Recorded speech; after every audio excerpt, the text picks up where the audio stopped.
The conflict in the Philippines from 1941 to 1945 was not an isolated campaign, but the culmination of a decades-long strategic friction between two expanding Pacific powers. Following the Spanish-American War in 1898, the United States acquired the archipelago for $20 million, shifting from a continental power to a colonial administrator. However, this political evolution coincided with the rise of the Japanese Empire's Greater East Asia Co-Prosperity Sphere.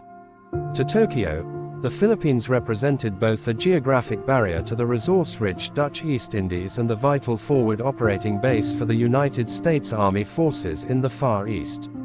American defensive strategy was codified under War Plan Orange 3. This was a grim logistical calculation. It presupposed that the U.S. Navy would be unable to reinforce the islands immediately.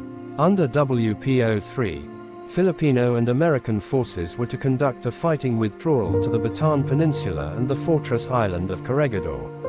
The objective: deny the Imperial Japanese Navy the use of Manila Bay for 6 months, allowing the Pacific Fleet time to mobilize.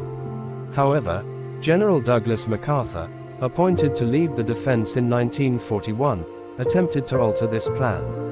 He advocated for a beachhead defense to stop the invasion at the shoreline, a strategy that required resources and airpower the Commonwealth did not yet possess. The Japanese assault, designated Plan E, was executed with devastating efficiency. On December 8, 1941, mere hours after the strike on Pearl Harbor, the 14th Army targeted Clark Field. Due to a series of tactical delays and communications failures, the American Far East Air Force was caught on the ground. In a single afternoon, the primary aerial shield of the Philippines was neutralized.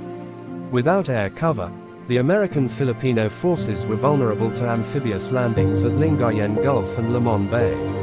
MacArthur was forced to revert to the original Bataan withdrawal, but the chaotic transition resulted in the loss of critical food and medical stockpiles. For 4 months, the battling bastards of Bataan held the line.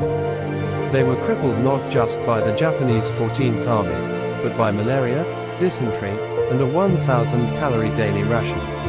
On April 9, 1942, Major General Edward P.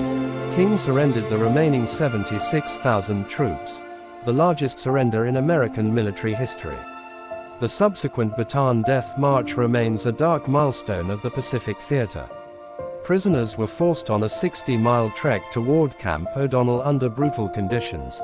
Those who fell were executed. Shortly after, the fall of the island fortress Corregidor on May 6 marked the end of organized conventional resistance. The Philippines had fallen, yet the 6-month delay intended by War Plan Orange had successfully disrupted the Japanese timetable for southern expansion. The ensuing occupation was characterized by economic collapse and systemic resource extraction. The Japanese military administration introduced the Gurate